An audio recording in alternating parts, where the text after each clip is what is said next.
পাশাপাশি প্রিয় মুরব্বীবর্গ, মা বোনেরা, প্রিয় দলীয় নেতাকর্মী ভাই বোনেরা, আসসালামু আলাইকুম। যতটুকু আমার মনে পড়ে, আমি আসার পরে চিন্তা করছিলাম, পরে দেখলাম সুমন সাহেব আর ইয়াসিন সাহেব ওনাদের বক্তব্যে কথাটা বললেন। সুমন সাহেব বললেন যে এই মাঠে 2001 সালের নির্বাচনের সময় আমি এসেছিলাম, সেদিন বোধহয় পুরো বড়রাতে 8 থেকে 10টি জনসভা করেছিলাম এবং শেষ জনসভাটি খুব সম্ভবত আমি এই মাঠে করেছিলাম, সেটি ছিল সন্ধ্যার পরে। সন্ধ্যার পরে ছিল বলে মনে রাত্রি 11টায় ছিল সেই জনসভাটি। সেই জনসভা শেষ করে পরে আমি ঢাকা ফেরত গিয়েছিলাম। এখন কথা হচ্ছে, আসার সময় তো আপনাদের দাবিটা আমি শুনলাম, আপনারা যে দাবিগুলো করছেন শুনলাম। এখন প্রিয় ভাই বোনেরা, এক মিনিট কথা শুনতে হবে তো, চিৎকার করলে কথা হবে লাভ নাই, তো চিৎকার করলে হবে না, আস্তে ধীরে সুস্থে ঠান্ডা হতে হবে। এখন এই যে আজকে তো আমি কোথায় যাচ্ছি জানেন?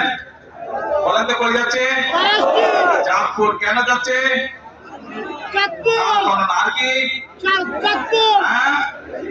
ফ্যামিলি কার, তবে 1 খাল খনন, 2 ফ্যামিলি কার। আচ্ছা ভাই কোন তো এই খাল খননের কথা কবে বলছি আমরা যে খাল খনন করব? নির্বাচনের আগে।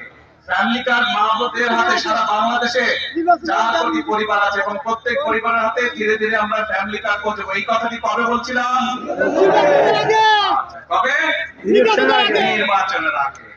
আরো তো আছে, কৃষক কার্ডের কথা বলছিলাম, মনে আছে? কৃষক কার্ড কি দেওয়ার কাজ শুরু করেছে? কবে বলছিলাম? নির্বাচনের আগে।